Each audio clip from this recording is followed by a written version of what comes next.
നിന്നുകൊണ്ട് അല്പം ചില കാര്യങ്ങളിവിടെ പറയാം എന്ന് ഞാൻ വിചാരിക്കുകയാണ്. ഗുരുവിനെ സ്തുതിച്ചുകൊണ്ട് രചിച്ചിരിക്കുന്ന കൃതിയായതുകൊണ്ടാണ് അതിന് ഗുരുസ്തവം എന്ന് വിളിക്കുന്നത്.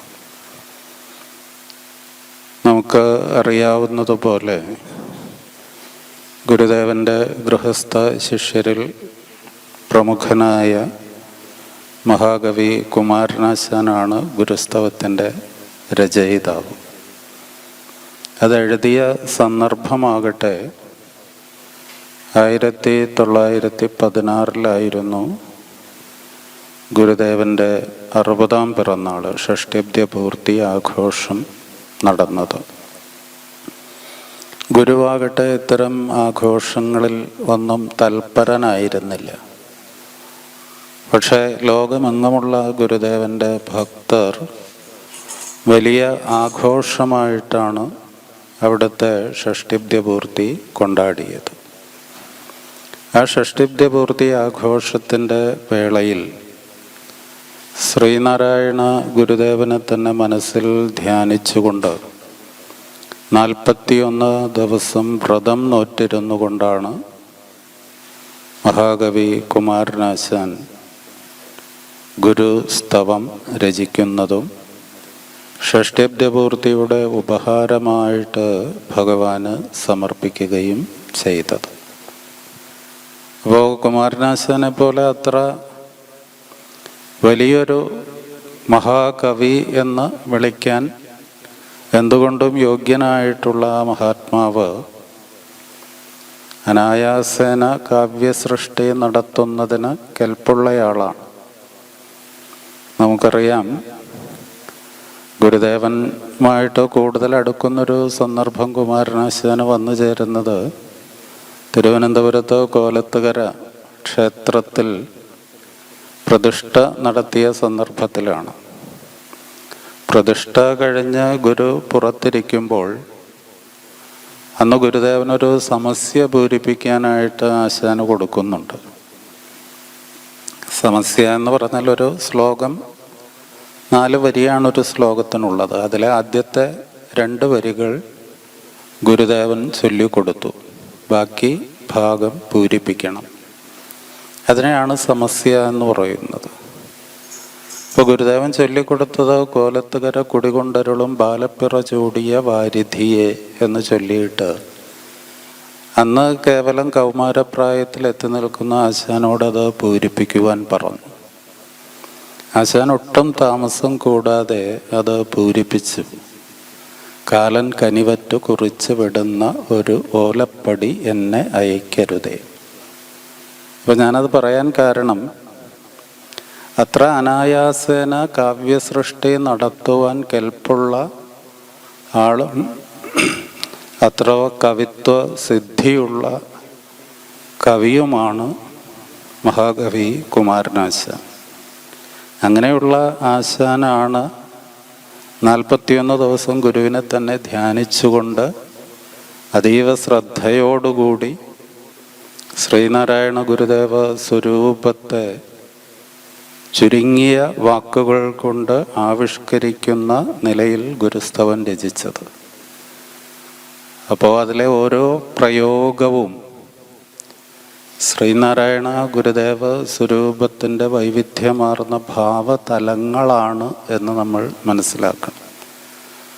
ചുരുക്കി പറഞ്ഞാൽ ഗുരുസ്തവത്തിലെ ഓരോ പ്രയോഗവും നമ്മളൊന്ന് വികസിപ്പിച്ച് കഴിഞ്ഞാൽ അതിൽ ഗുരുവിൻ്റെ ദർശനമുണ്ട്, ഗുരുവിൻ്റെ ജീവിതമുണ്ട്, ഗുരുവിൻ്റെ കർമ്മങ്ങളുണ്ട്. ഇതെല്ലാം തന്നെ നമുക്ക് കാണാൻ കഴിയും. അതാണ് ആ ഒരു കാവ്യത്തിൻ്റെ മഹത്വം എന്ന് പറയുന്നത്. അതുകൊണ്ട് തന്നെ അതിൻ്റെ രചനാകാലം മുതൽ പിന്നീട് ഇങ്ങോട്ട് ശ്രീനാരായണ ഗുരുദേവനെ ആരാധിക്കുന്ന, ഗുരുവിനെ പ്രാർത്ഥിക്കുന്ന ഭക്തന്മാരുടെ ഏറ്റവും പ്രിയപ്പെട്ട പ്രാർത്ഥനാ ഗീതമായി മാറുന്നു. ഗുരുവിൻ്റെ ആദ്യത്തെ സന്യാസ ശിഷ്യനായ ശിവലിംഗദാസ സ്വാമി രചിച്ച ഗുരു ഷഡ്കത്തോടൊപ്പം തന്നെ പ്രാധാന്യമുള്ള ഗുരുദേവ സ്തുതിയായിട്ട് ഗുരുസ്തവം നമ്മളിന്ന് ചൊല്ലിക്കൊണ്ടിരിക്കുകയാണ്. അപ്പോൾ ഗുരുസ്തവം ആരംഭിക്കുന്നത് നാരായണമൂർത്തേ ഗുരു നാരായണമൂർത്തേ, നാരായണമൂർത്തേ ഗുരു നാരായണമൂർത്തേ എന്ന ഈരടിയോടുകൂടിയാണ്. നാരായണൻ എന്ന വാക്കിൻ്റെ അർത്ഥം പല അർത്ഥങ്ങളുണ്ട്. ഒരർത്ഥം നാരത്തിൽ അയനം ചെയ്യുന്നവൻ എന്നൊരർത്ഥമുണ്ട്. നാരം എന്ന് പറഞ്ഞാൽ ജലമെന്നാണ് അർത്ഥം. അപ്പോൾ ജലത്തിൽ ശയിക്കുന്നവൻ എന്നൊരർത്ഥത്തിൽ എടുക്കുകയാണെങ്കിൽ അത് വിഷ്ണു ഭഗവാന്റെ ഒരു പര്യായമായിട്ട് വരുന്നു. കാരണം പാൽക്കടലിൽ അനന്തൻ എന്ന പാമ്പിൻ്റെ പുറത്ത് ശയിക്കുന്നതാണ് വിഷ്ണുവിനെ കുറിച്ചുള്ള സങ്കല്പം. മറ്റൊരർത്ഥം പറയുകയാണെങ്കിൽ ജീവനെ സംസാരത്തിൽ നിന്ന് രക്ഷിക്കുന്നവൻ എന്നൊരർത്ഥമുണ്ട്. എന്ന് പറഞ്ഞാൽ ജീവൻ എന്ന് പറഞ്ഞ ഓരോ മനുഷ്യനെയും അവനകപ്പെട്ടിരിക്കുന്ന ഈ ലോക ജീവിതമാകുന്ന സാഗരത്തിൽ നിന്ന്, സാഗരം എന്ന് പറഞ്ഞാൽ കടൽ, ഈ ലോക ജീവിതമാകുന്ന വലിയൊരു കടലിലാണ് നാമൊക്കെ അകപ്പെട്ടിരിക്കുന്നതെന്ന് ദൈവദശകത്തിൻ്റെ തുടക്കത്തിൽ ശ്രീനാരായണ ഗുരുദേവനും പറയുന്നുണ്ട്. ദൈവമേ കാത്തുകൊള്ളുക അങ്ങ്, കൈവിടാതെ ഇങ്ങ് ഞങ്ങളെ, നാവികൻ നീ ഭവാബ്ധി.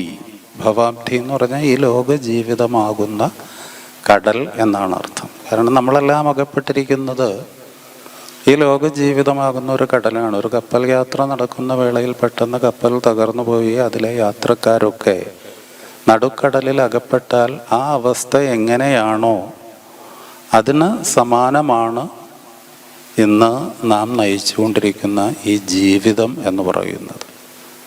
ഒട്ടേറെ ദുരിതങ്ങളിലൂടെ, കഷ്ടപ്പാടുകളിലൂടെ, മരണം ഏത് നിമിഷവും നമ്മെ ബാധിക്കാമെന്ന അവസ്ഥയിലൂടെയൊക്കെയാണ് നമ്മൾ നമ്മുടെ ജീവിതത്തെ മുന്നോട്ട് കൊണ്ടുപോയിക്കൊണ്ടിരിക്കുന്നത്.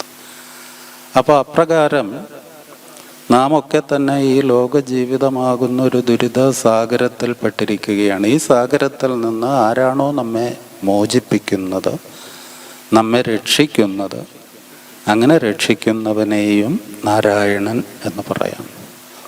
അപ്പോൾ ആദ്യം പറഞ്ഞ അർത്ഥം അത് വിഷ്ണു ഭഗവാനെ സംബന്ധിച്ചിടത്തോളം ഉള്ളതാണ്. ഈ രണ്ടാമത് പറഞ്ഞ അർത്ഥം അത് ശ്രീനാരായണ ഗുരുദേവനും ഏറ്റവും ചേരുന്ന ഒരു പ്രയോഗമായിട്ട് നമുക്ക് കണക്കാക്കാം. കാരണം മാടനാശാനും കുട്ടിയമ്മയും അവർക്ക് ജനിച്ച സന്താനത്തിന് യാദൃച്ഛികമായിട്ടായിരിക്കാം നാരായണൻ എന്ന് പേരിട്ടത്.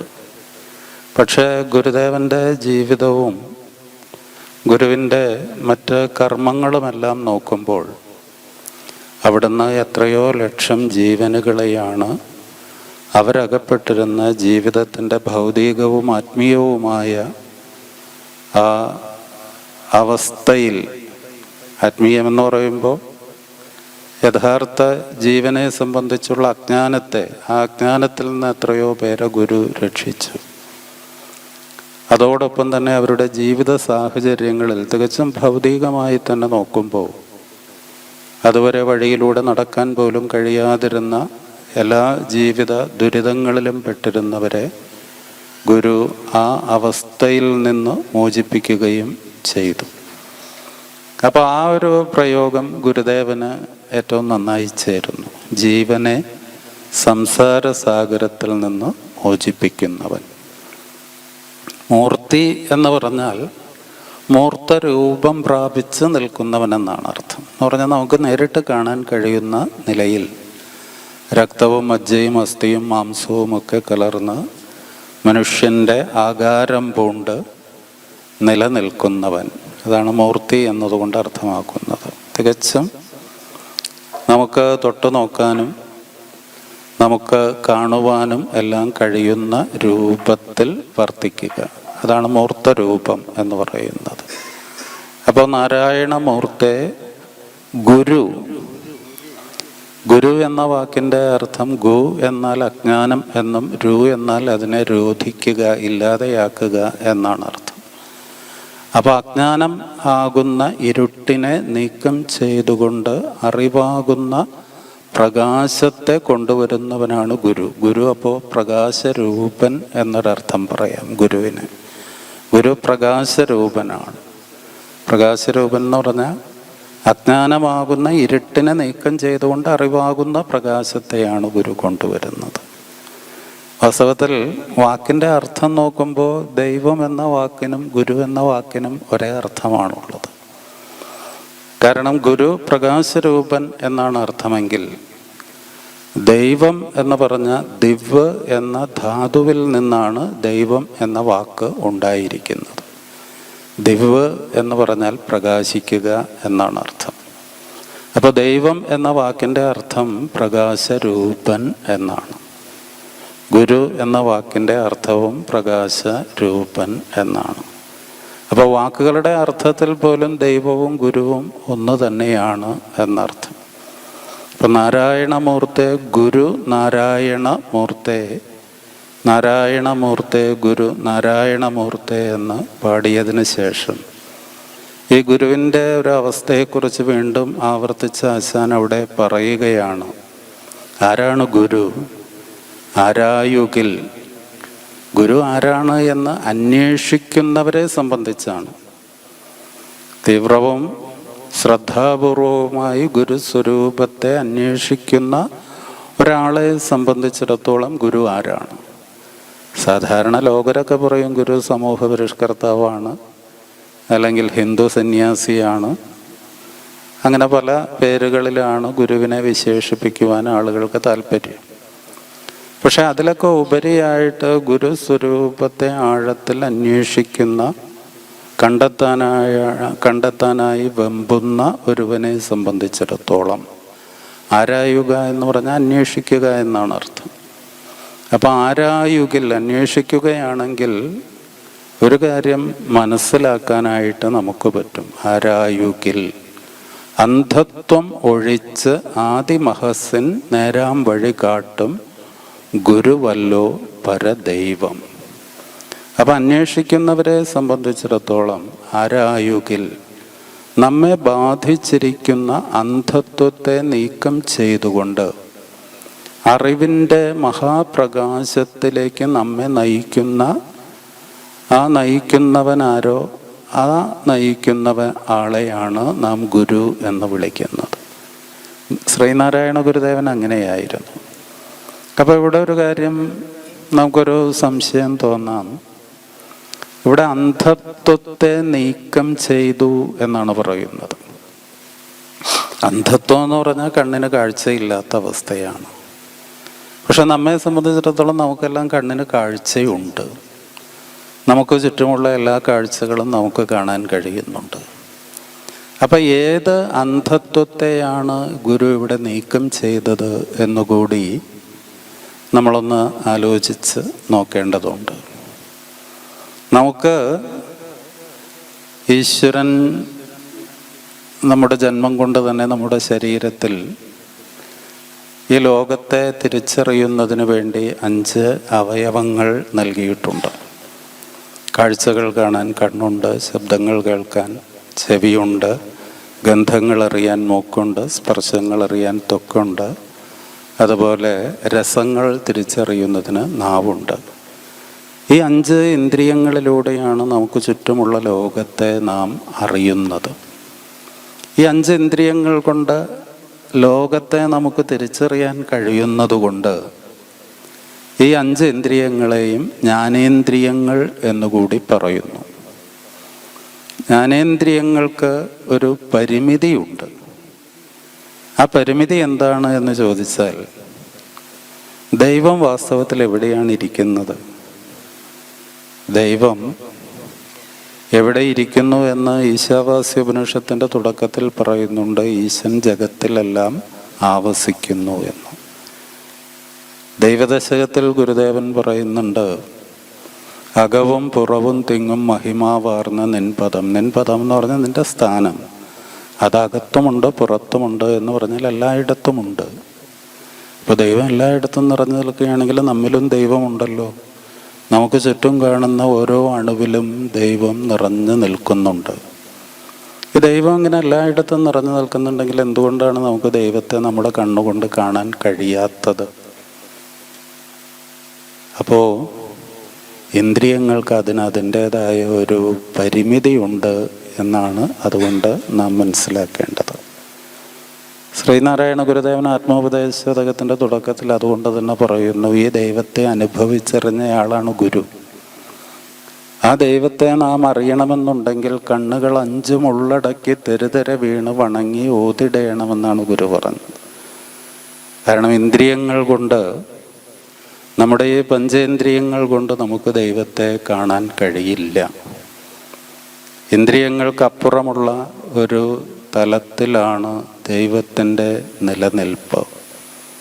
അതുകൊണ്ട് കണ്ണുകൾ അഞ്ചുമുള്ളടക്കി വിഷയങ്ങളിൽ നിന്ന് ഇന്ദ്രിയങ്ങളെ പിൻവലിച്ചുകൊണ്ട്, ഇന്ദ്രിയ വിഷയങ്ങളെന്ന് പറഞ്ഞാൽ നേരത്തെ സൂചിപ്പിച്ച ശബ്ദം, സ്പർശം, രൂപം, രസം, ഗന്ധം, ഇതാണ് ഇന്ദ്രിയ വിഷയങ്ങൾ. അതിൽ നിന്ന് ഇന്ദ്രിയങ്ങളെ പിൻവലിക്കുക എന്ന് പറഞ്ഞാൽ കാഴ്ചകളിൽ നിന്ന് കണ്ണിനെ പിൻവലിക്കുക, ശബ്ദങ്ങളിൽ നിന്ന് ചെവിയെ പിൻവലിക്കുക, ഗന്ധങ്ങളിൽ നിന്ന് മൂക്കിനെയും രസങ്ങളിൽ നിന്ന് ത്വക്കിനെയും രസങ്ങളിൽ നിന്ന് നാവിനെയും സ്പർശങ്ങളിൽ നിന്ന് ത്വക്കിനെയും പിൻവലിച്ചുകൊണ്ട് ഉള്ളിൽ കുടികൊള്ളുന്ന ആത്മസ്വരൂപത്തെ നിരന്തരമായി, അതാണ് തെരുതെരെ എന്ന് പറഞ്ഞിരിക്കുന്നത്, നിരന്തരമായി വീണ് വണങ്ങുക.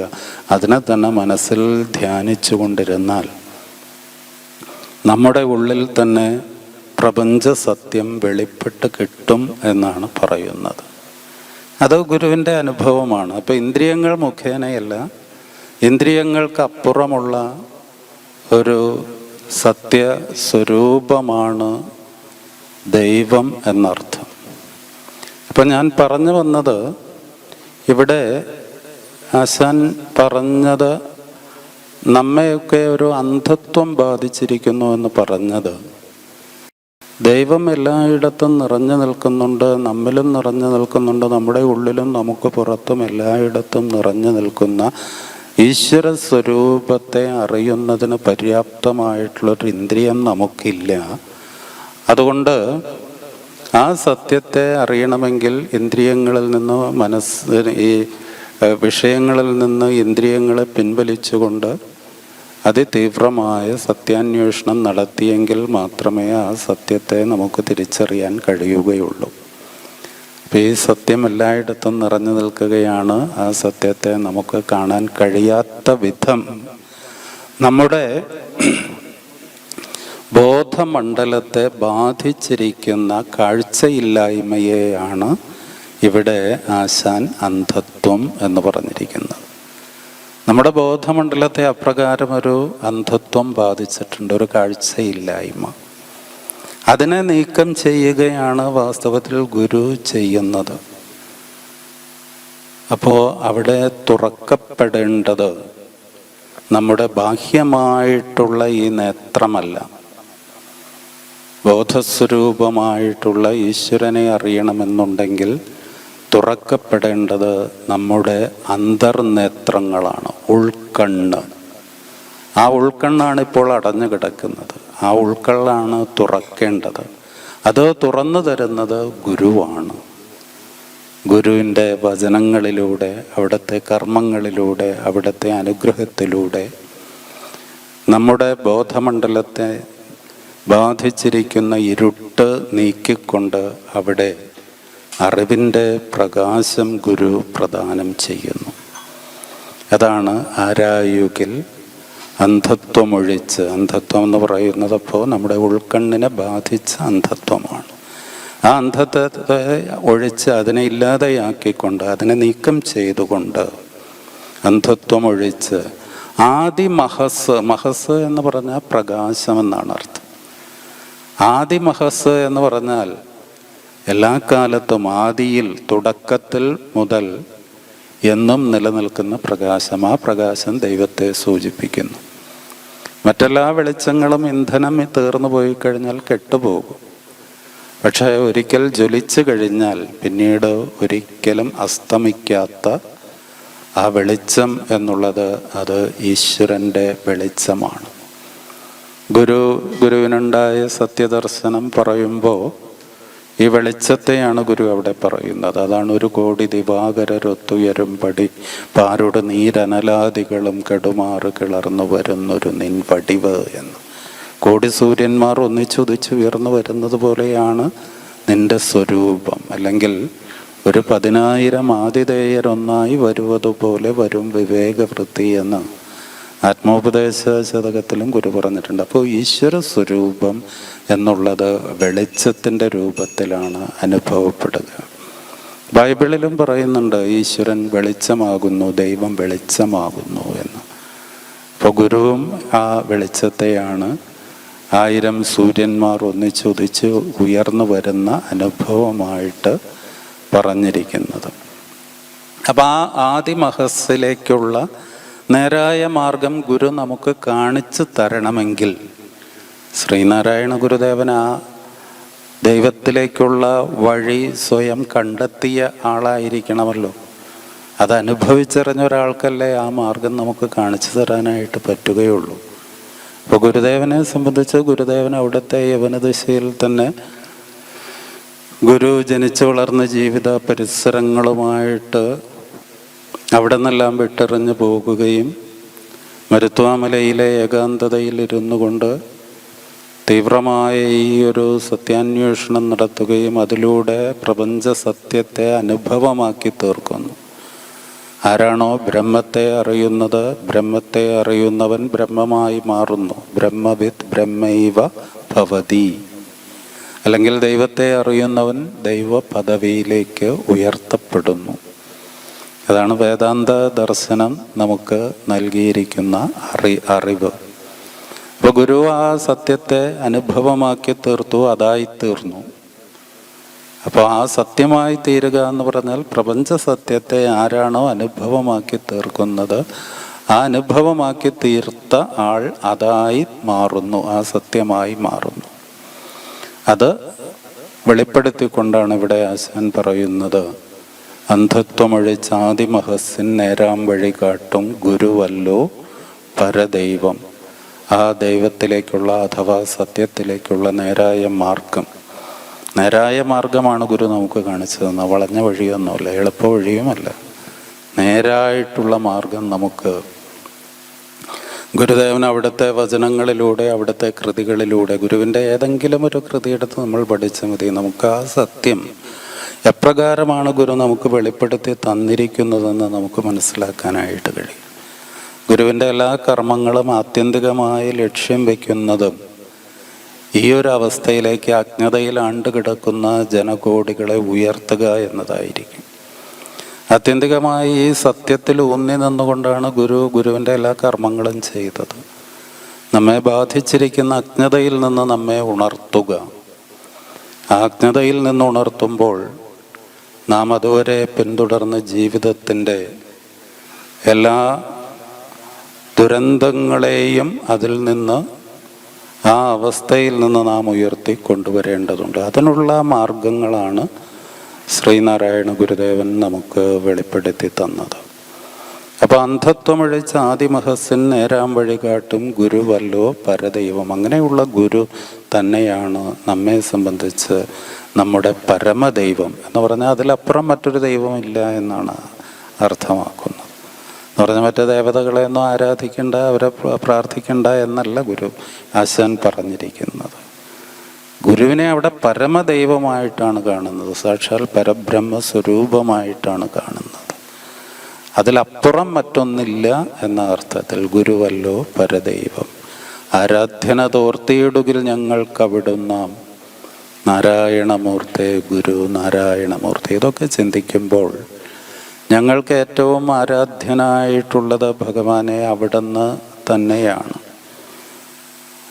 ആരാധ്യന തോർത്തിയിടുകിൽ ഞങ്ങൾക്കവിടുന്നാം നാരായണമൂർത്തേ ഗുരു നാരായണമൂർത്തേ. അൻപാർന്നവരുണ്ടോ, പരവിജ്ഞാനികളുണ്ടോ, വൻപാകെ വെടിഞ്ഞുള്ളവരുണ്ടോ ഇതുപോലെ. മുൻപായി നിനച്ചൊക്കയിലും ഞങ്ങൾ ഭജിപ്പൂ നിൻ പാവനപാദം ഗുരു നാരായണമൂർത്തേ. അൻപാർന്നവരുണ്ടോ? ശ്രീനാരായണ ഗുരുദേവനെ പോലെ ഇത്ര കാരുണ്യവാനായിട്ടുള്ളൊരു മഹാത്മാവ് ലോകത്ത് ഉണ്ടായിട്ടുണ്ടോ എന്നാണ് ആശാൻ ചോദിക്കുന്നത്. അപ്പോൾ ആ ചോദ്യത്തിൽ ധ്വനിക്കുന്നത് ഗുരുവിനെ പോലെ പരമകാരുണ്യവാനായിട്ടുള്ള മറ്റൊരു മഹാത്മാവ് ലോകത്തുണ്ടായിട്ടില്ല എന്നാണ്. നമ്മൾ ശ്രീനാരായണ ഗുരുദേവൻ്റെ മഹനീയമായിട്ടുള്ള ജീവിതം നോക്കുമ്പോൾ ഗുരുവിൻ്റെ ഉള്ളിൽ എന്നും നിറഞ്ഞു നിന്നിരുന്നത് ഈ അനുകമ്പയാണ്, കാരുണ്യമാണ്. കാരുണ്യത്തെ മുൻനിർത്തിക്കൊണ്ട് തന്നെ ഗുരു അനുകമ്പ ദശകം, ഒരു പീഡ എറുമ്പിനും വരുത്തരുതെന്നുള്ള അനുകമ്പ. ഇത് ഗുരു വെറുതെ പറയുകയല്ല, അത് ഗുരുവിൻ്റെ ജീവിത ദർശനമായിരുന്നു. ഗുരുവിൻ്റെ ജീവിതം തന്നെ അതായിരുന്നു, അനുകമ്പയായിരുന്നു, കാരുണ്യമായിരുന്നു. അതുപോലെ ജീവകാരുണ്യ പഞ്ചകം, എല്ലാവരും ആത്മസഹോദരരെന്നല്ലേ പറയേണ്ടത്, ഇത് ഓർക്കുകിൽ നാം കൊല്ലുന്നതും എങ്ങനെ ജീവികളെ, തെല്ലും കൃപയറ്റ് ഭുജിക്കേതുമെന്ന് ആരംഭിക്കുന്ന ജീവകാരുണ്യ പഞ്ചകം. ഈ കൃതികൾ ഗുരു രചിച്ചു. അതിലുപരി ശ്രീനാരായണ ഗുരുദേവൻ്റെ ആ ബാല്യകാലം മുതലുള്ള ജീവിതത്തിലെ ഓരോ സംഭവങ്ങളിലും നിറഞ്ഞു നിൽക്കുന്നത് ഈ സമൂഹത്തോട്, മനുഷ്യരോട് എന്ന് പറയാൻ കഴിയില്ല, പ്രപഞ്ചത്തിലുള്ള സകല ജീവരാശികളിലേക്കും ഒഴുകിപ്പിറക്കുന്ന കാരുണ്യത്തിൻ്റെ അപാരമായൊരു പ്രവാഹമായിരുന്നു ഭഗവാന്റെ ജീവിതമെന്ന് നമുക്ക് മനസ്സിലാക്കാനായിട്ട് പറ്റും.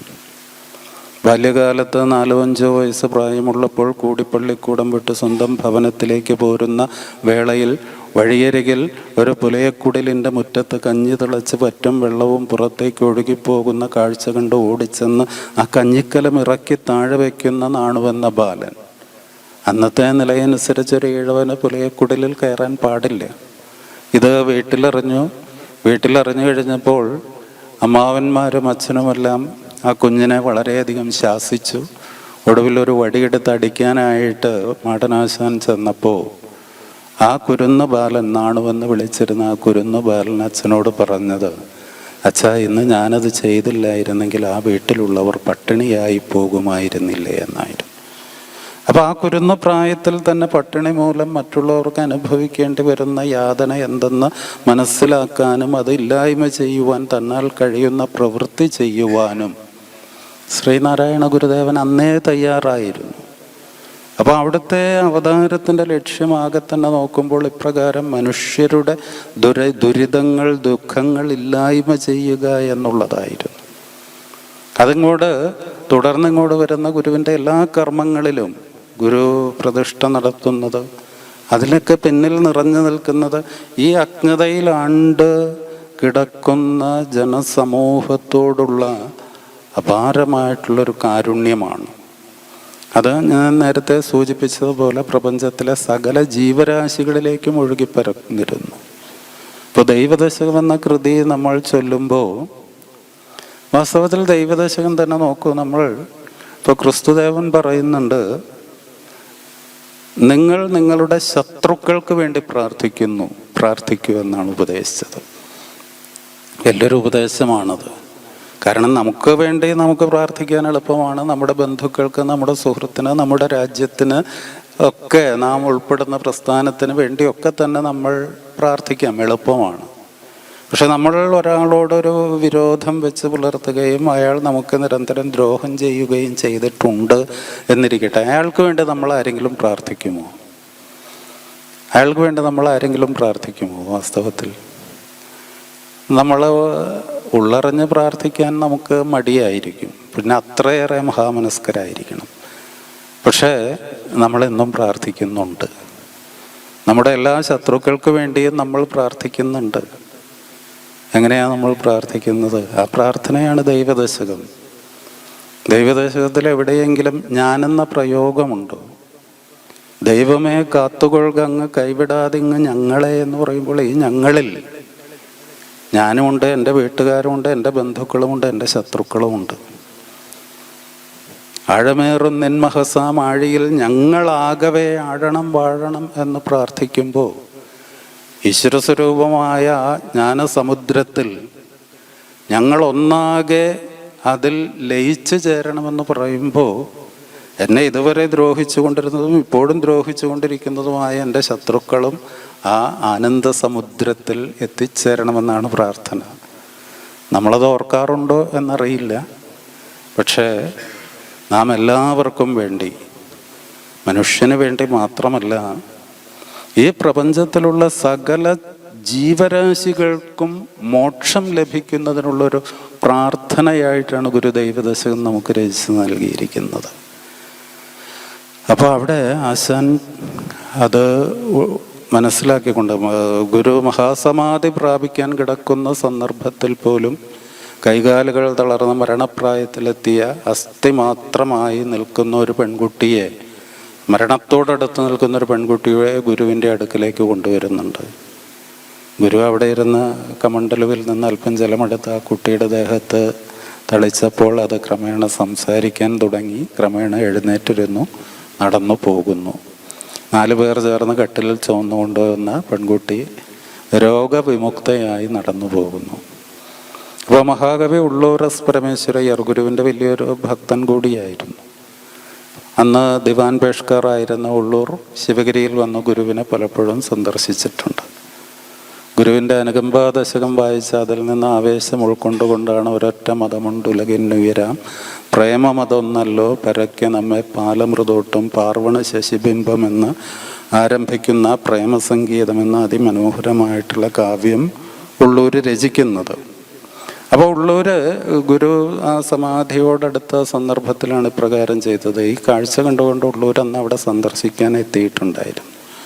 അപ്പോൾ ഉള്ളൂർ ഗുരുദേവൻ്റെ അടുക്കൽ ചോദിച്ചു, അവിടുത്തെ സമീപത്തേക്ക് വരുന്നവരെ രോഗവിമുക്തരാക്കി അവിടെ നിന്ന് വിടുന്നു, സ്വന്തം സങ്കല്പം കൊണ്ട് സ്വന്തം രോഗം, അവിടുത്തെ ഉദരത്തെ ബാധിച്ചിരിക്കുന്ന രോഗത്തെ മാറ്റിക്കൂടെയോ എന്ന് ചോദിച്ചപ്പോൾ ഗുരുദേവൻ പറഞ്ഞത് ഈ ശരീരത്തിന് വേണ്ടിയോ എന്നാണ്. എന്ന് പറഞ്ഞാൽ ഈ ശരീരം സ്വീകരിച്ചതിനൊരു ഉദ്ദേശമുണ്ടായിരുന്നു. ആ ഉദ്ദേശങ്ങളെല്ലാം ഇവിടെ നിറവേറ്റിക്കഴിഞ്ഞു. ഇനി ഈ ശരീരം കൊണ്ട് പ്രത്യേകിച്ച് പ്രയോജനമൊന്നുമില്ല. ഇതിനെ ഒരു പാഴ്വസ്തു പോലെ ഉപേക്ഷിക്കേണ്ടതാണ്. അതുകൊണ്ട് ഈ ശരീരത്തിന് വേണ്ടി ഇനി ഒന്നും ചെയ്യേണ്ടതായിട്ടില്ല എന്നാണ് ഗുരു അവിടെ സൂചിപ്പിച്ചത്. അപ്പോൾ ഗുരുവിൻ്റെ ഹൃദയത്തിൽ നിറഞ്ഞു നിന്നിരുന്ന ഈ കാരുണ്യം അത് ബാല്യകാലം മുതൽ അവിടുന്ന് മഹാസമാധി പ്രാപിക്കാനായിട്ട് കിടക്കുന്ന വേളയിൽ വരെ അവിടുന്ന് നിരന്തരമായി പ്രകടമാക്കിക്കൊണ്ടിരുന്നു. അതാണ് ആശാൻ ചോദിക്കുന്നത്, അൻപാർന്നവരുണ്ടോ? ഗുരുവിനെപ്പോലെ സ്നേഹവായ്പ്, കാരുണ്യം ഈ പ്രപഞ്ചത്തിലുള്ള സകല ജീവരാശികളിലേക്കും പ്രവഹിപ്പിച്ച ഒരു മഹാത്മാവ് മറ്റാരെങ്കിലും ഉണ്ടോ എന്ന് ചോദിക്കുന്നത് അതാണ്. അൻപാർന്നവരുണ്ടോ? പരവിജ്ഞാനികളുണ്ടോ? തൃപ്പാദങ്ങളെപ്പോലെ ജ്ഞാനത്തിൻ്റെ പരമസീമയിൽ എത്തിച്ചേർന്ന മറ്റൊരു മഹാത്മാവിനെ നമുക്ക് കാണാൻ കഴിയുമോ? ശ്രീനാരായണ ഗുരുദേവൻ തികഞ്ഞ അദ്വൈതിയായിരുന്നു. അദ്വൈതവാദിയല്ല കേട്ടോ, അദ്വൈതിയായിരുന്നു. അദ്വൈത അനുഭവം അത് ഗുരുവിൻ്റെ സ്വാനുഭവമായിരുന്നു. അതുകൊണ്ട് തന്നെ സത്യദർശനത്തിൻ്റെ ഏറ്റവും ആഴങ്ങളിലേക്ക് ഇറങ്ങിച്ചെല്ലുവാനും അത് വളരെ വ്യക്തതയോടുകൂടി ലോകത്തിന് വെളിപ്പെടുത്തി കൊടുക്കുവാനും ഗുരുവിൻ്റെ ഏതാണ്ട് 60-ൽ പരം വരുന്ന കൃതികളിലൂടെ ഗുരുവിന് കഴിഞ്ഞു. ലോകത്ത് ഒരു സന്യാസിക്കും ഒരു തത്വദർശിക്കും എത്തിച്ചേരാൻ കഴിയാത്തത്ര സൂക്ഷ്മതയോടുകൂടിയാണ് ഗുരു അവിടുത്തെ ദർശനം ആവിഷ്കരിച്ചത്. അപ്പോൾ നമ്മൾ കരുതുന്നത് പോലെ നമ്മുടെ ഇടയിലുണ്ടായിരുന്നൊരു നാട്ടുകാരണവരൊന്നുമായിരുന്നില്ല ഗുരു. ഗുരുവിനെ ദാർശനികമായി നമ്മൾ പഠിക്കാൻ ശ്രമിക്കുമ്പോഴാണ് ശ്രീനാരായണ ഗുരുദേവൻ എത്ര ഉന്നതനായ ഒരു ദാർശനികനായിരുന്നു എന്ന് നമുക്ക് മനസ്സിലാക്കാൻ കഴിയുന്നത്. ഭാരതീയ ചിന്തയിൽ ശ്രീനാരായണ ഗുരുദേവൻ്റേത് മാത്രമായ ഒട്ടേറെ സംഭാവനകളുണ്ട്. ഗുരു രചിച്ച ദർശനമാല എന്ന കൃതിയിലെ 5-ാമത്തെ അധ്യായം ഭാനദർശനം എന്ന പേരിൽ അറിയപ്പെടുന്നു. ഈ ഭാനദർശനം ശ്രീനാരായണ ഗുരുദേവൻ ലോക ചിന്തയ്ക്ക് നൽകിയ സംഭാവനയാണ്. ഭാനത്തെ ദർശനമായിട്ടും അതിൻ്റെ അതീവ സൂക്ഷ്മമായ വിശകലനം നടത്തുവാനും ശ്രീനാരായണ ഗുരുദേവന് മാത്രമേ കഴിഞ്ഞിട്ടുള്ളൂ. വളരെ സമയമെടുത്ത് പറയേണ്ട ഒരു കാര്യമാണ് എന്നുള്ളത് കൊണ്ട് അതിലേക്ക് ഞാൻ പോകുന്നില്ല. ശ്രീനാരായണ ഗുരുദേവൻ ആധുനിക യുഗത്തിൻ്റെ ഋഷിയാണ്. ഋഷി എന്ന് പറഞ്ഞാൽ മന്ത്രം സൃഷ്ടിക്കുന്നവനാണ് ഋഷി.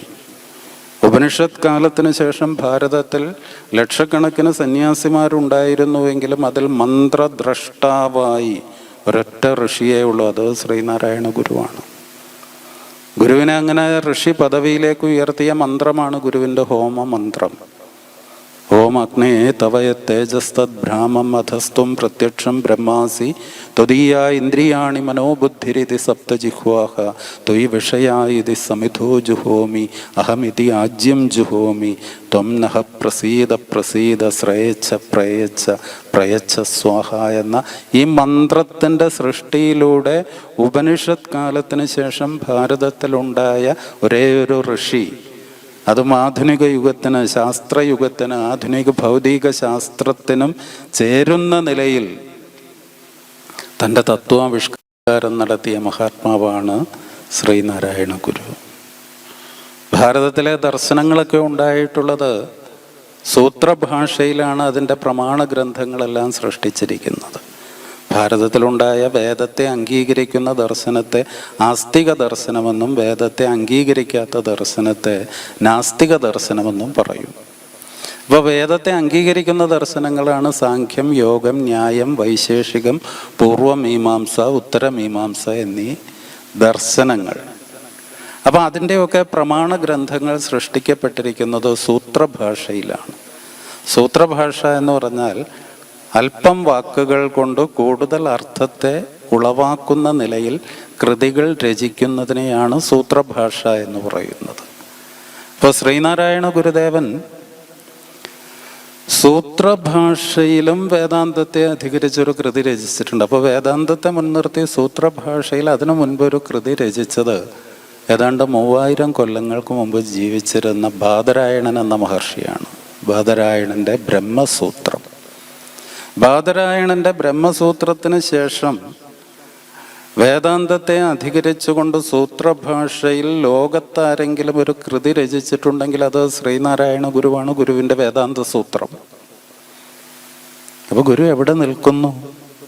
ബാദരായണനേക്കാൾ മുകളിൽ കപിലനെയും കണാദരനെയും അതുപോലെയുള്ള സൂത്രകാരന്മാർക്ക് മുകളിലാണ് ശ്രീനാരായണ ഗുരുദേവൻ്റെ സ്ഥാനം. എന്ന് പറഞ്ഞാൽ ഭാരതീയ ദാർശനിക ചരിത്രത്തിൽ ശ്രീനാരായണ ഗുരുദേവനെ പോലെ പരമജ്ഞാനിയായിട്ടുള്ള, സത്യദർശനത്തിൻ്റെ ഏറ്റവും സൂക്ഷ്മതയിലേക്ക് ഇറങ്ങിച്ചെന്നത് ഏറ്റവും വ്യക്തതയോടുകൂടി നമുക്ക് വെളിപ്പെടുത്തി തന്ന, ഞാൻ ഈ വ്യക്തതയോടുകൂടി വെളിപ്പെടുത്തി തന്നതെന്ന് പറയാൻ കാരണം, ബാദരായണ മഹർഷി പോലും ബ്രഹ്മസൂത്രം രചിക്കുമ്പോൾ അതിൽ അപശൂദ്രാധികരണം എന്ന് പറയുന്നൊരു ഭാഗമുണ്ട്. മഹർഷി ബാദരായണൻ പറഞ്ഞിരിക്കുന്നത് ശൂദ്രൻ ബ്രഹ്മവിദ്യക്ക് യോഗ്യനല്ല എന്നാണ് പറഞ്ഞിരിക്കുന്നത്. ശൂദ്രൻ ബ്രഹ്മവിദ്യക്ക് യോഗ്യനല്ല എന്ന് പറയുന്ന ഭാഗത്തെയാണ് അപശൂദ്രാധികരണം എന്ന് പറയുന്നത്. ശ്രീനാരായണ ഗുരുദേവനം പറഞ്ഞതോ, ഗുരു പറഞ്ഞത് ഈ വിദ്യ ആർക്കും ഓതിടണമെന്നാണ് ആത്മോപദേശതകത്തിൽ പറഞ്ഞത്. അവിടെ ശൂദ്രനെന്നോ ബ്രാഹ്മണനെന്നോ വൈശ്യനെന്നോ ക്ഷത്രിയനെന്നോ അല്ലെങ്കിൽ നായരെന്നോ നമ്പൂതിരിയെന്നോ ഈഴവനെന്നോ പറയനെന്നോ സ്ത്രീയെന്നോ പുരുഷനെന്നോ ഒക്കെയുള്ള എല്ലാ ഭേദചിന്തകൾക്കും അതീതമായി സത്യാന്വേഷണം നടത്തുവാൻ ആഗ്രഹിക്കുന്ന ഏതൊരാൾക്കും ഈ അറിവ് ഓതിക്കൊടുക്കണമെന്നാണ് ഗുരു പറഞ്ഞത്. എല്ലാ ഭേദചിന്തകൾക്കും അതീതമായി അറിവ് എല്ലാവരിലേക്കും എത്തിച്ചേരണമെന്ന്. അതാണ് നമ്മുടെ പ്രാചീന ഋഷി സന്യാസി പാരമ്പര്യവും ഗുരുവും തമ്മിലുള്ള വ്യത്യാസം. ഭഗവത്ഗീതയിൽ പോലുമൊക്കെ എന്താണ്, ചാതുർവർണ്ണ്യത്തെ ന്യായീകരിക്കുന്ന ചാതുർവർണ്ണ്യം മയാ സൃഷ്ടം ഗുണകർമ്മ വിഭാഗശ എന്നൊക്കെയുള്ള പ്രയോഗങ്ങളുണ്ട്. ചാതുർവർണ്ണ്യത്തെയൊക്കെ ന്യായീകരിക്കുന്ന പ്രമാണങ്ങൾ പല ഉപനിഷത്തുകളിലും കാണാൻ കഴിയും. അപ്പോൾ ഇതിനെയെല്ലാം നിരാകരിച്ചുകൊണ്ട് ഈ സത്യത്തെ അറിയുവാൻ ഈ ലോകത്ത് പിറന്നു വീണ ഓരോ ആൾക്കും അവകാശമുണ്ട്, അധികാരമുണ്ട് എന്നാണ് ശ്രീനാരായണ ഗുരുദേവൻ നമ്മെ പഠിപ്പിച്ചത്. അപ്പോൾ ഗുരുവിനെ പോലെ പരമജ്ഞാനിയായിട്ടുള്ള മറ്റാരുമില്ല എന്നാണ് ആശാൻ അവിടെ സൂചിപ്പിക്കുന്നത്. ഇതൊക്കെ വെളിപ്പെടുത്തിക്കൊണ്ടാണ്, ഇതൊക്കെ വ്യക്തമാക്കിക്കൊണ്ടാണ് ആശാൻ അവിടെ പറയുന്നത്. ഗുരുവിനെ പോലെ കാരുണ്യവാനായിട്ടുള്ള മറ്റാരെങ്കിലും ഉണ്ടോ? ഗുരുവിനെ പോലെ ജ്ഞാനിയായ മറ്റാരെങ്കിലും ഉണ്ടോ? അൻപാർന്നവരുണ്ടോ? പരവിജ്ഞാനികളുണ്ടോ? വൻപാകെ വെടിഞ്ഞുള്ളവരുണ്ടോ? ഇതുപോലെ ഇതൊക്കെയാണെങ്കിലും വൻപ് എന്ന് പറഞ്ഞാൽ അഹന്തയാണ്, അഹങ്കാരം. അത് പൂർണ്ണമായും ഗുരു ഉപേക്ഷിച്ചു എന്നർത്ഥം. ഗുരുവിന് യാതൊരു വിധത്തിലുള്ള ഞാനെന്ന ഭാവവും ഇല്ലായിരുന്നു. അതുകൊണ്ട് തന്നെ ശ്രീനാരായണ ഗുരുദേവൻ്റെ സംഭാഷണങ്ങൾ നോക്കിയാൽ അറിയാം, ഗുരു ഒരിടത്തും ഞാനെന്ന വാക്ക് ഉപയോഗിച്ചിട്ടില്ല. ഗുരു എപ്പോഴും നാം എന്ന പദമാണ് പ്രയോഗിച്ചിരുന്നത്. അഹന്തയെ അത്രയേറെ ഗുരു നിരാകരിച്ചിരുന്നു. ആര്യസമാജത്തിൽപ്പെട്ട കുറേ സ്വാമിമാർ ശിവഗിരി മഠത്തിൽ വന്ന് ഗുരുവിനെ കണ്ട് വന്ദിച്ചുകൊണ്ട് പറഞ്ഞു, അവിടുത്തെ പ്രവൃത്തി മൂലം ഞങ്ങൾക്ക് ഞങ്ങളുടെ ജോലി വളരെ കുറഞ്ഞിരിക്കുകയാണ് എന്ന് പറഞ്ഞു. അപ്പോൾ ഗുരു അതിന് മറുപടി പറഞ്ഞത്, അതിന് നാം ഒന്നും ചെയ്തില്ലല്ലോ എന്നാണ്. അതിന് നാം ഒന്നും ചെയ്തില്ലല്ലോ. ഈ ചെയ്ത കർമ്മങ്ങളുടെ ഒന്നും കർത്തൃത്വം ശ്രീനാരായണ ഗുരുദേവൻ ഏറ്റെടുത്തില്ല എന്നർത്ഥം. അതാണ് ഗുരുവിൻ്റെ ആ അഹന്ത പരിത്യാഗത്തിൻ്റെ അടയാളങ്ങൾ. അപ്പോൾ വൻപാകെ വെടിഞ്ഞുള്ളവരുണ്ടോ ഇതുപോലെ അഹന്തയെ പരിപൂർണമായും പരിത്യജിച്ചവർ? അതിൽ ഗുരുവിന് തുല്യനായി മറ്റാരെങ്കിലുമുണ്ടോ? അൻപാർന്നവരുണ്ടോ? പരവിജ്ഞാനികളുണ്ടോ? വൻപാകെ വെടിഞ്ഞുള്ളവരുണ്ടോ ഇതുപോലെ? മുൻപായി നിനച്ചൊക്കയിലും ഞങ്ങൾ ഭജിപ്പു. ഇതൊക്കെ ചിന്തിക്കുമ്പോൾ ഞങ്ങൾ ആദ്യമായി ഭജിക്കുന്നത് നിൻ പാവനപാദം, അവിടുത്തെ പരിശുദ്ധമായ ആ തൃപ്പാദങ്ങളെ തന്നെയാണ്. നിൻ പാവനപാദം ഗുരു നാരായണമൂർത്തേ. അന്യർക്ക് ഗുണം ചെയ്വതിന് ആയുസ്സു വപുസ്സും ധന്യത്വമടങ്ങ് ആത്മതപസ്സും ബലി ചെയ്വൂ. സന്യാസികളില്ല, ഇങ്ങനെ ഇല്ലമിയെന്നോർ വന്യാശ്രമമേലുന്നവരും ശ്രീ ഗുരുമൂർത്തേ. ഗുരുവിൻ്റെ ജീവിതമാകെ നോക്കുമ്പോൾ ഗുരു എവിടെയെങ്കിലും ഗുരുവിന് വേണ്ടി എന്തെങ്കിലും ചെയ്തതായിട്ട് നമുക്ക് കാണാൻ കഴിയുമോ? ഗുരുവിൻ്റെ മനസ്സുഖത്തിന് വേണ്ടി, ശരീരസുഖത്തിന് വേണ്ടി, ഗുരുവിൻ്റെ സൗകര്യങ്ങൾക്ക് വേണ്ടി ഒന്നും ഗുരു ചെയ്തില്ല. ഗുരുവിൻ്റെ എല്ലാ കർമ്മങ്ങളും, ശ്രീനാരായണ ഗുരുദേവൻ്റെ എല്ലാ കർമ്മങ്ങളും ഗുരു ഈ ലോകത്തെ നന്മയിലേക്ക് നയിക്കുന്നതിന്, ലോകത്തെ അറിവിലേക്ക് നയിക്കുന്നതിന്, ലോകത്തെ സ്വാതന്ത്ര്യത്തിലേക്ക് നയിക്കുന്നതിന്, അതിനു വേണ്ടിയുള്ള കർമ്മങ്ങളാണ് ശ്രീനാരായണ ഗുരുദേവൻ അവിടുത്തെ അവതാര ദശയിൽ ചെയ്ത കർമ്മങ്ങൾ അത്രയും. അന്യർക്ക് ഗുണം ചെയ്വതിന് ആയുസ്സും വപുസ്സും, ഗുരുവിൻ്റെ ജീവിതമാകെ ഗുരു അവിടെ സമർപ്പിച്ചു. ശരീരം കൊണ്ടും ശ്രീനാരായണ ഗുരുദേവൻ നിരന്തരം കർമ്മം ചെയ്യുകയായിരുന്നു. ഗുരു ചെല്ലുന്നിടത്തൊക്കെ ചിലപ്പോൾ ആളുകളെ കൈത്തൊഴിൽ ചെയ്യാൻ പഠിപ്പിക്കുമായിരുന്നു, കയറ് പിരിക്കാൻ പഠിപ്പിക്കുമായിരുന്നു. ഗുരു ഉടനീളം ഇങ്ങനെ സഞ്ചരിച്ചു കൊണ്ടിരുന്നു. അപ്പോൾ അതൊക്കെ ഗുരു ശരീരം കൊണ്ട് ചെയ്ത കർമ്മങ്ങളാണ്. അതാണ് വപുസ് എന്ന് പറയുന്നത്. ആയുസ്സും വപുസ്സും. ആത്മതപസ്സിലൂടെ ഗുരു എത്തിച്ചേർന്ന സത്യദർശനത്തിൻ്റെ അതീവ ആനന്ദ നിർവൃതി നിറഞ്ഞ അനുഭവമുണ്ടായിരുന്നു. ആ അനുഭവത്തിലും ഗുരു അമർന്നിരിക്കുകയാണ്. ഇപ്പോൾ ജനനീ നവരത്നമഞ്ജരിയിൽ ഗുരു പറയുന്നുണ്ട്, തണ്ടാരിൽ വീണ് മധുവുണ്ടാരമിക്കും ഒരു വണ്ടാണ് സൂര്യ സുഹൃതി എന്ന്. അത് ഗുരുവിൻ്റെ അനുഭവമാണ്. ഒരു താമരപ്പൂവിൻ്റെ അല്ലിക്കുടത്തിനുള്ളിൽ പ്രവേശിച്ച് അതിൽ നിറഞ്ഞു നിൽക്കുന്ന ആ തേനിൻ്റെ മാധുര്യം നുകർന്നിരിക്കുന്ന ഒരു വണ്ട് ഈ പ്രപഞ്ചത്തെ ആകെ തന്നെ വിസ്മരിച്ചുകൊണ്ട് കുടിച്ചുകൊണ്ടിരിക്കുന്ന തേനിൻ്റെ മാധുര്യത്തിൽ സ്വയം ലയിച്ചിരിക്കുന്നതാണ് ആ വണ്ടിൻ്റെ നില എന്ന് പറയുന്നത്. ആ ആനന്ദം ഗുരുവിൻ്റെ അനുഭവമായിരുന്നു. ആനന്ദക്കടൽ പൊങ്ങിത്താനെ പായുന്നിതാ പരന്നൊരു പോൽ ജ്ഞാനം കൊണ്ടതിലേറി പായുന്നു പരമഹംസജനം. ആനന്ദ സമുദ്രത്തിൽ ആറാടി നിൽക്കുന്ന ഒരനുഭവമാണ് ഗുരുവിനുള്ളത്. ആ അനുഭവത്തിൽ നിന്നുകൊണ്ടും ശ്രീനാരായണ ഗുരുദേവൻ, വൻപാകെ വെടിഞ്ഞുള്ളവരുണ്ടോ ഇതുപോലെ മുൻപായി നിനച്ചൊക്കയിലും ഞങ്ങൾ ഭജിപ്പു നിൻ പാവനപാദം ഗുരു നാരായണമൂർത്തി എന്ന് പറയുമ്പോൾ ഗുരു ആ അനുഭവത്തിൽ നിന്നുകൊണ്ട് തന്നെയാണ് ഇതെല്ലാം ലോക നന്മയ്ക്കായിട്ട് വിനിയോഗിച്ചത്. അപ്പോൾ അന്യർക്ക് ഗുണം ചെയ്യുക എന്നുള്ളതായിരുന്നു ഗുരുവിൻ്റെ ജീവിതത്തിലുടനീളം നമുക്ക് കാണാൻ കഴിയുന്നത്. അന്യർക്ക് ഗുണം ചെയ്വതിന് ആയുസ്സും വപുസ്സും. ആത്മതപസ്സിലൂടെ എത്തിച്ചേരുന്നത് ഈ ദിവ്യമായ ആനന്ദാനുഭൂതിയാണ്. ആ ആനന്ദാനുഭൂതി ശ്രീനാരായണ ഗുരുദേവൻ സുബ്രഹ്മണ്യ കീർത്തനത്തിൽ പറയുന്നുണ്ട്, തട്ടിത്തട്ടി പെരുക്കി പെരുവെളി അതിലാക്കിയിടുവാൻ പിന്നെയാട്ടെ. എനിക്ക് ആ അനുഭവം ഇപ്പോൾ വേണ്ട എന്നാണ് ഗുരു പറഞ്ഞത്. എന്തുകൊണ്ടാണ് ഗുരു പറഞ്ഞത് അങ്ങനെ? കഷ്ടം ദീനം പിടിച്ചോ മധുരയത് കുടിച്ചോ കിടക്കുന്ന ലോകർക്ക് ഉത്തിഷ്ടോത്തിഷ്ട നദിയിൽ മുഴുകുവാൻ കാലമായി വന്നതിപ്പോൾ. ഈ ലോകത്തെ ആളുകൾ ദീനം പിടിച്ച് കിടക്കുകയാണ്.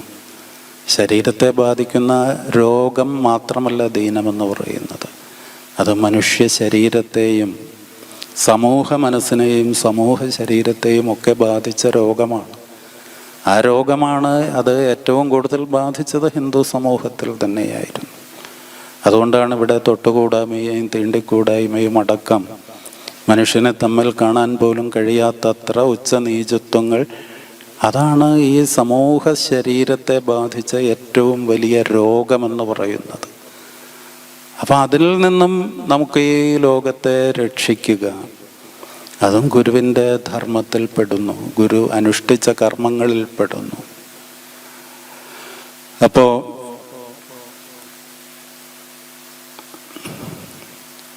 ഗുരു ഇപ്രകാരം ലോക നന്മയെ വൻപാകെ വെടിഞ്ഞുള്ളവരുണ്ടോ ഇതുപോലെ മുൻപായി നനച്ചൊക്കയിലും ഞങ്ങൾ ഭജിപ്പൂ നിൻ പാവനപാദം അന്യർക്ക് ഗുണം ചെയ്വതിനായുസ്സു വപസ്സും ധന്യത്വമുടങ്ങ ആത്മതപസ്സും ബലി ചെയ്യൂ സന്യാസികളില്ല. ഇപ്രകാരം ലോക നന്മയെ മുൻനിർത്തിക്കൊണ്ട് അവിടുത്തെ ജീവിതത്തിലുടനീളം കർമ്മം ചെയ്ത ഒരു സന്യാസിയെയും നമുക്ക് കാണാൻ കഴിയില്ല. സന്യാസമെന്ന് പറഞ്ഞാൽ സർവസംഘ പരിത്യാഗമെന്നാണ് അർത്ഥം. പക്ഷെ ഗുരു സന്യാസത്തിന് നൽകിയ നിർവചനം സന്യാസി ത്യാഗിയായിരിക്കണം, സ്വാർത്ഥം വെടിഞ്ഞുകൊണ്ട് മറ്റുള്ളവർക്ക് വേണ്ടി കർമ്മം ചെയ്യുന്നവനായിരിക്കണമെന്നാണ്. അപ്രകാരം ഒരു സന്യാസിയും ലോകത്തുണ്ടായിട്ടില്ല. സന്യാസികളില്ല, ഇങ്ങനെയില്ല. ഇല്ലമിയെന്നോർ, ഇല്ലമെന്ന് പറഞ്ഞാൽ വീട് എന്നാണ് അർത്ഥം. ഇല്ലമിയെന്നോർ എന്ന് പറഞ്ഞാൽ വീട്ടിൽ താമസിക്കുന്നവർ, ഗൃഹസ്ഥൻ എന്നർത്ഥം. ഇപ്പം ഗൃഹസ്ഥാശ്രമത്തിൽ കഴിയുന്ന ആളുകളിലും ഒരുപാട് മഹാന്മാരുണ്ടായിട്ടുണ്ടല്ലോ. ഗാന്ധിജിയെ പോലെയുള്ള വലിയ മഹാത്മാക്കളൊക്കെ ഇവിടെ ഉണ്ടായിട്ടുണ്ട്. പക്ഷെ അവരാരും തന്നെ ശ്രീനാരായണ ഗുരുദേവനെ പോലെ ഔന്നത്യത്തെ പ്രാപിച്ചവരല്ല. ഇല്ലമിയെന്നോർ, വന്യാശ്രമമേലുന്നവർ. വന്യാശ്രമം എന്ന് പറഞ്ഞാൽ വാനപ്രസ്ഥം. അപ്പോൾ ഒരു പുരുഷായുസ് പണ്ട് ഇങ്ങനെ 4 ഘട്ടങ്ങളായിട്ടാണ് കടന്നു പോകുന്നതായി പറഞ്ഞിരുന്നത്. വിദ്യാർത്ഥിയായി ഗുരുകുലത്തിൽ നിന്ന് പഠിക്കുന്നത് ബ്രഹ്മചര്യം, ആ പഠനം പൂർത്തീകരിച്ച് സ്വന്തം നാട്ടിലേക്ക് തിരിച്ചു വന്ന് വീട്ടിലെത്തി ഒരു വിവാഹം കഴിച്ച് നയിക്കപ്പെടുന്നതാണ് ഗൃഹസ്ഥാശ്രമം എന്ന് പറയുന്നത്. പിന്നെ ഇപ്പോൾ ഇല്ലാത്ത ഒന്നാണ് ഈ വാനപ്രസ്ഥം എന്ന് പറയുന്നത്.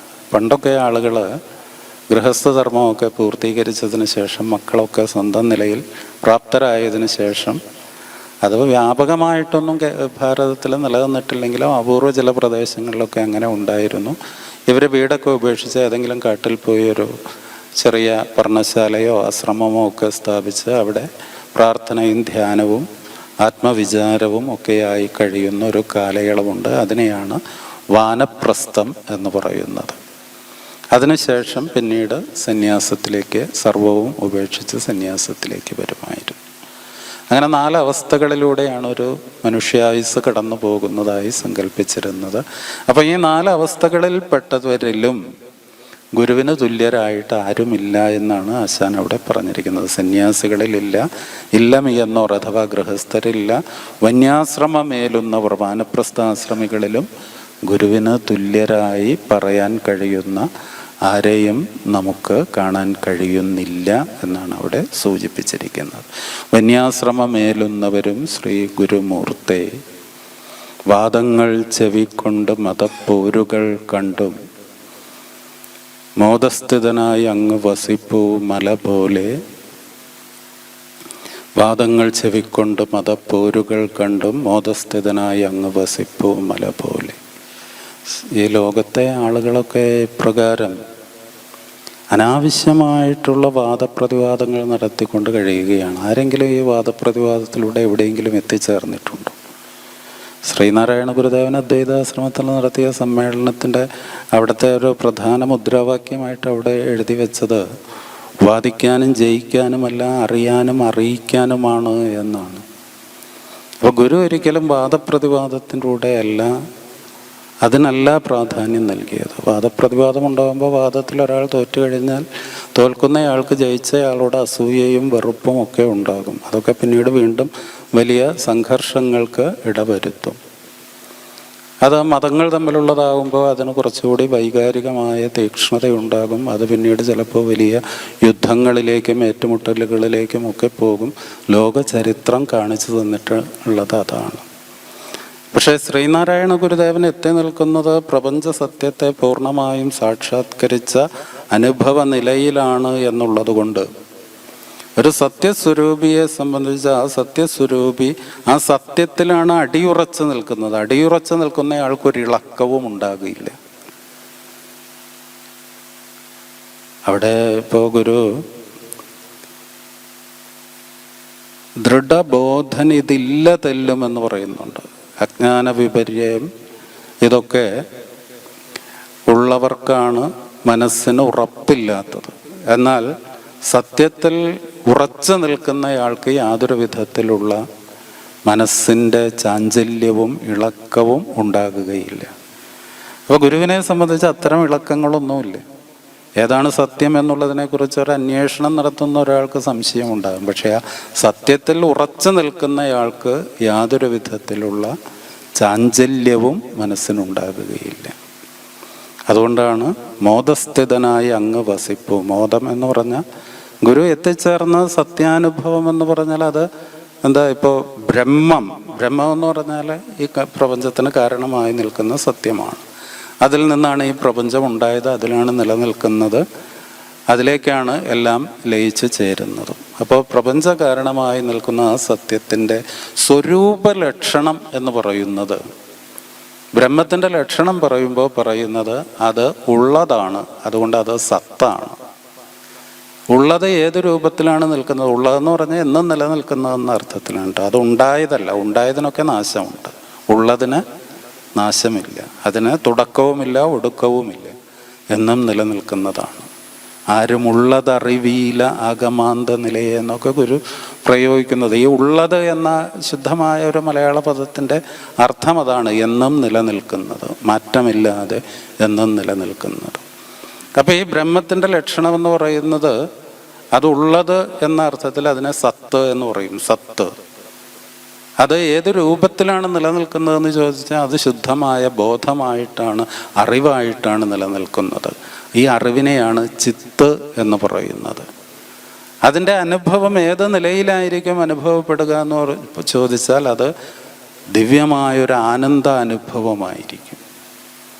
അപ്പോൾ ഇതെല്ലാം കൂടി ചേരുന്നതാണ് ബ്രഹ്മം. സത്ത്, ചിത്ത്, ആനന്ദം, സച്ചിദാനന്ദം.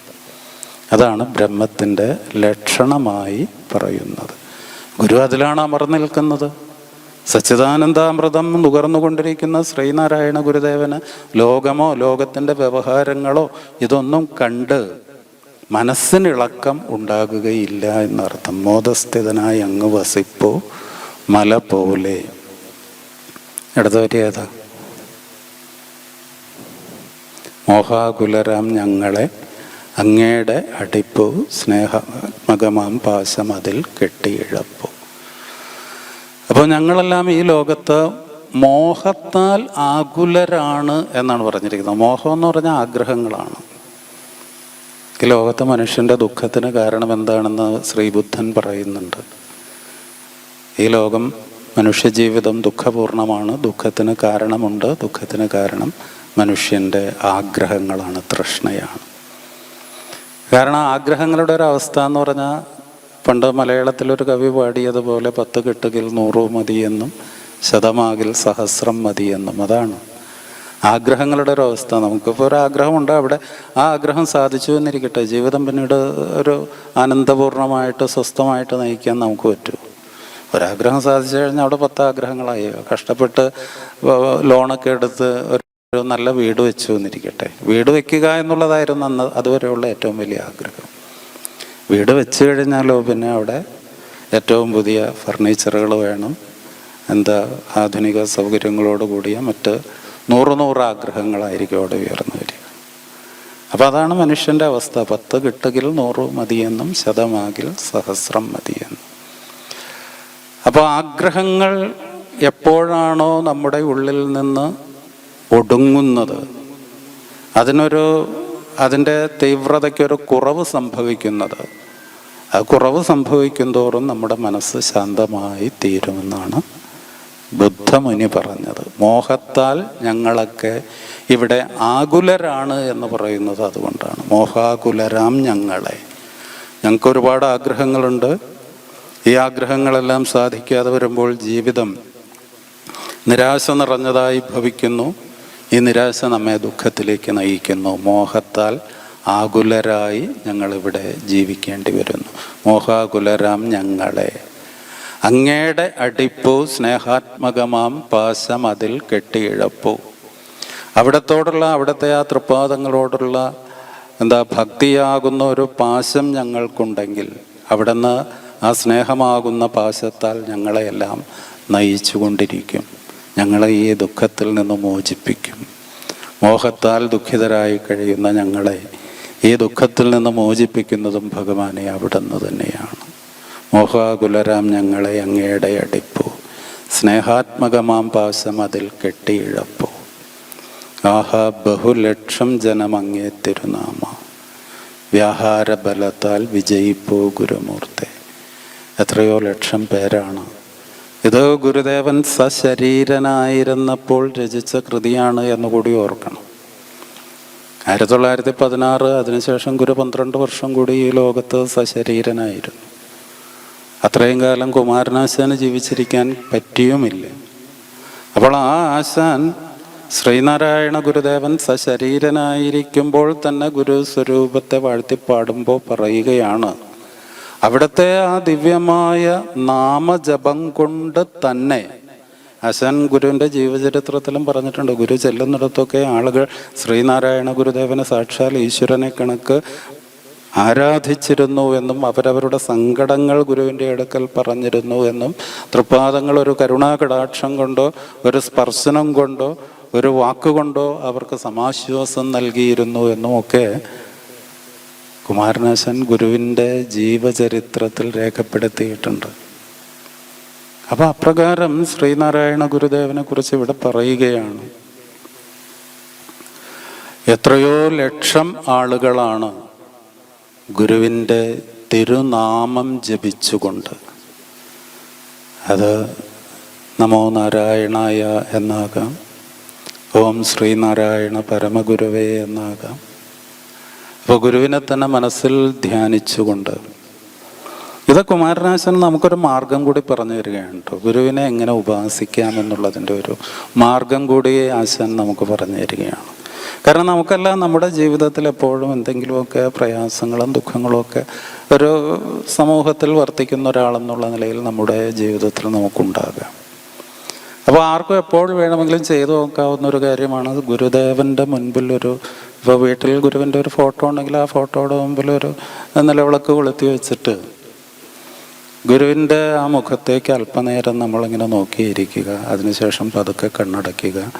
എന്നിട്ട് ഉള്ളിലിങ്ങനെ ഓം ശ്രീനാരായണ പരമഗുരവേ നമഃ എന്ന്, ആ ഗുരുവിൻ്റെ രൂപം തന്നെ ആയിരിക്കണം നമ്മുടെ ഹൃദയത്തിൽ നിറഞ്ഞു നിൽക്കേണ്ടത്. അപ്പോൾ ഗുരുവിൻ്റെലേക്ക് പൂർണ്ണ ശ്രദ്ധ കൊടുത്തുകൊണ്ട് ഓം ശ്രീനാരായണ പരമഗുരവേ എന്ന് നിങ്ങൾ കുറച്ച് സമയം ഒന്ന് ജപിച്ചു നോക്കൂ. മനസ്സിനെ ബാധിച്ചിരിക്കുന്ന എത്ര വലിയ ദുഃഖങ്ങളാണെങ്കിലും, എത്ര വലിയ സംഘർഷങ്ങളാണെങ്കിലും, എത്ര വലിയ പിരിമുറുക്കങ്ങളാണെങ്കിലും അത് ക്രമേണ അലിഞ്ഞു പോകുന്ന അനുഭവം നമുക്കുണ്ടാകും. അത് വെളിപ്പെടുത്തിക്കൊണ്ടാണ് ആശാൻ ഇവിടെ പറഞ്ഞിരിക്കുന്നത്.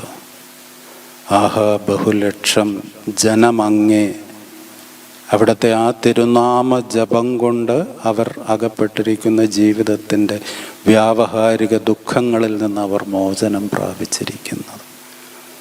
വ്യാഹാര ബലത്താൽ വിജയിപ്പൂ ഗുരുമൂർത്തേ, അങ്ങേ തിരുവുള്ളൂറിയൊരൻപിൻ വിനിയോഗം ഞങ്ങൾക്ക് ശുഭം ചേർത്തിടുമീ ഞങ്ങളുടെ യോഗം. അവിടുത്തെ ഹൃദയത്തിൽ നിന്ന് ഊറി ഒഴുകി വരുന്ന കാരുണ്യത്തിൻ്റെ ആ ഒരു പ്രവാഹമുണ്ടല്ലോ, അങ്ങേ തിരുവുള്ളൂറിയൊരൻപിൻ വിനിയോഗം ഞങ്ങൾക്ക് ശുഭം ചേർത്തിടുമീ ഞങ്ങളുടെ യോഗം. ഞങ്ങളുടെ ഈ യോഗത്തിന്, അത് ശ്രീനാരായണ ഗുരുദേവൻ്റെ നാമധേയത്തിൽ ഒത്തുചേരുന്ന ഏതൊരു യോഗത്തിനും അതിൻ്റെ എല്ലാ ഐശ്വര്യങ്ങളും പ്രദാനം ചെയ്യുന്നത് അവിടുത്തെ ഹൃദയത്തിൽ നിന്ന് ഊറി ഒഴുകി വരുന്ന കാരുണ്യത്തിൻ്റെ ആ മഹാപ്രവാഹമാണ്. അങ്ങേ തിരുവുള്ളൂറിയൊരൻപിൻ വിനിയോഗം ഞങ്ങൾക്ക് ശുഭം ചേർത്തിടുമീ ഞങ്ങളുടെ യോഗം. എങ്ങും ജനചിത്തങ്ങളിണക്കി പ്രസരിപ്പൂ മങ്ങാതെ ചിരം നിൻ പുകൾ പോൽ ശ്രീ ഗുരുമൂർത്തി. ഇവിടെയും മനുഷ്യ മനസ്സുകളെ തമ്മിൽ ഇണക്കി ചേർക്കുകയാണ് ഗുരു ചെയ്തത്. ഗുരു ഒരിക്കലും ഭിന്നിപ്പിക്കുകയല്ല ചെയ്തത്. മനുഷ്യരെ തമ്മിൽ ഭിന്നിപ്പിക്കുന്ന ഘടകങ്ങൾ അത് രാജ്യങ്ങൾ തമ്മിലുള്ള അതിർത്തിയാകാം, അത് ഭാഷകൾ തമ്മിലുള്ള ഭേദമാകാം, അത് മതഭേദമാകാം, ജാതിഭേദമാകാം, രാഷ്ട്രീയ ഭേദമാകാം, സ്ത്രീ പുരുഷ വ്യത്യാസമാകാം. അങ്ങനെ ഒട്ടേറെ വൈരുദ്ധ്യങ്ങൾ ഇതൊക്കെ സമൂഹത്തിൽ നിലനിൽക്കുന്നത് മനുഷ്യ മനസ്സുകളെ തമ്മിൽ അകറ്റുന്നതിന് പ്രേരകമായിട്ടുള്ളതാണ്. ഗുരുവാകട്ടെ അവിടുത്തെ യോഗ ദർശനത്തിൽ ഇവയെല്ലാം സമന്വയിപ്പിച്ചു. ഒരു ജാതി, ഒരു മതം, ഒരു ദൈവം, മനുഷ്യന് എന്നൊക്കെ ഗുരു പറയുമ്പോൾ ഈ തമ്മിൽ ഇണക്കി ചേർക്കുന്ന യോഗാത്മകത എന്ന് പറയുമ്പോൾ, യോഗം എന്ന് പറഞ്ഞാൽ വാസ്തവത്തിൽ അതാണ്, തമ്മിൽ കൂട്ടി യോജിപ്പിക്കുക. അതാണ് യുജ് എന്ന് പറഞ്ഞാൽ യോജിപ്പിക്കുക എന്നാണ് അർത്ഥം. അപ്പോൾ അതിൽ നിന്നാണ് യോഗം എന്ന വാക്കുണ്ടായത്. ഇപ്പോൾ ഗുരു ഒരു യോഗാത്മക ദർശനമാണ് ലോകത്തിന് നൽകിയതെന്ന് പറയുമ്പോൾ അതൊരു മാനവികതയുടെ ദർശനമാണ്, കാരുണ്യത്തിൻ്റെ ദർശനമാണ്, തമ്മിൽ മനുഷ്യ മനസ്സുകളെ തമ്മിൽ യോജിപ്പിക്കുന്ന ദർശനമാണ്. അപ്പം എങ്ങും ജനചിത്തങ്ങൾ ഇണക്കി പ്രസരിപ്പൂ, മങ്ങാതെ ചിരം നിൻ പുകൾ പോൽ ശ്രീ ഗുരുമൂർത്തെ. എവിടെയും മനുഷ്യ മനസ്സുകളെ അവനെ ഭിന്നിപ്പിക്കുന്ന, തമ്മിലകറ്റുന്ന എല്ലാ ഘടകങ്ങളെയും നീക്കം ചെയ്തുകൊണ്ട് മനുഷ്യ മനസ്സുകളെ തമ്മിൽ ഇണക്കി ചേർക്കുന്ന, കൂട്ടിയോജിപ്പിക്കുന്ന ഒരു പന്ഥാവാണ് ഗുരു നമുക്ക് മുൻപിൽ തെളിച്ചു തന്നത്. അങ്ങനെയുള്ള അവിടുത്തെ ആ പുകൾ, അവിടുത്തെ പെരുമ, അതിൻ്റെ പ്രകാശം നാൾക്ക് നാൾ വർദ്ധിച്ചു വരികയാണ്. ഒളിമങ്ങാതെ അതിൻ്റെ ആ ദ്യുതി, അതിലെ പ്രകാശം ലോകത്തിന് എന്നും വഴികാട്ടിയായി തീരുന്നതിന് ആ പ്രകാശം നാൾക്ക് നാൾ വർദ്ധിച്ചു കൊണ്ടിരിക്കുകയാണ്. ആ പ്രകാശമാണ് നമ്മെ നയിക്കുന്നത്.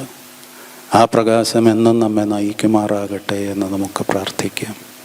കാരണം നമുക്ക് നേരായ മാർഗം, സത്യത്തിലേക്കുള്ള, അറിവിലേക്കുള്ള, നമ്മെ ബാധിച്ചിരിക്കുന്ന എല്ലാ വിധത്തിലുള്ള അജ്ഞാനത്തിൽ നിന്നും ഉള്ള മോചനത്തിനുള്ള മഹാമന്ത്രമാണ് ഗുരുദേവൻ്റെ നാമജപം.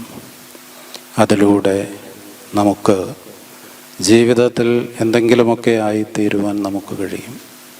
ഗുരുവിൻ്റെ കടാക്ഷം ഒന്ന് മാത്രം മതി. ഗുരുവിലുള്ള ഒരു സമർപ്പണവും ഭക്തിയും, അതുകൊണ്ട് തന്നെ നമുക്കെല്ലാം ഈ ലോകത്ത് നേടിയെടുക്കുവാൻ കഴിയും. ഗുരുവിൻ്റെ അനുഗ്രഹമാണ് ഇന്ന് നാം എത്തിച്ചേർന്നിരിക്കുന്ന ഈ സകല ഐശ്വര്യങ്ങൾക്കും കാരണം എന്നുകൂടി ഓർക്കുക. ശ്രീനാരായണ ഗുരുദേവൻ ഇല്ലായിരുന്നെങ്കിൽ നിങ്ങൾക്കാർക്കും ഈ നാട്ടിൽ വരുവാനോ ഇവിടെ നിങ്ങൾ കെട്ടിപ്പടുത്തിരിക്കുന്ന ഈ ഒരു ജീവിത നിലയിലേക്ക് നിങ്ങൾക്ക് എത്തിച്ചേരുവാനോ കഴിയുമായിരുന്നില്ല. ഗുരു ഒരാൾ ഇവിടെ അവതരിച്ചതുകൊണ്ട് മാത്രമാണ് ഇത് സാധ്യമായി തീർന്നത്. അപ്പോൾ ഗുരുവിലുള്ള ആ സമർപ്പണം ഇനിയും നമ്മുടെ ജീവിതത്തിൽ സർവ ഐശ്വര്യത്തെയും പ്രദാനം ചെയ്യുമെന്ന സത്യം തിരിച്ചറിഞ്ഞുകൊണ്ട് ഭഗവാൻ ശ്രീനാരായണ ഗുരുദേവനെ പരമഗുരുവായി, പരമദൈവമായി കണ്ടുകൊണ്ട് ജീവിതത്തെ ധന്യമാക്കുവാൻ നിങ്ങൾക്ക് ഏവർക്കും സാധ്യമായി തീരട്ടെ എന്ന് പ്രാർത്ഥിച്ചുകൊണ്ട് ഗുരുദേവ അനുഗ്രഹത്താൽ ശാന്തിയും സമാധാനവും സർവ ഐശ്വര്യങ്ങളും എല്ലാവർക്കും കൈവരട്ടെ എന്ന പ്രാർത്ഥന ഗുരുദേവ തൃപ്പാദങ്ങളിൽ സമർപ്പിച്ചുകൊണ്ട് ഞാൻ എൻ്റെ വാക്കുകൾ ഗുരുപാദങ്ങളിൽ സമർപ്പിക്കുന്നു. നന്ദി.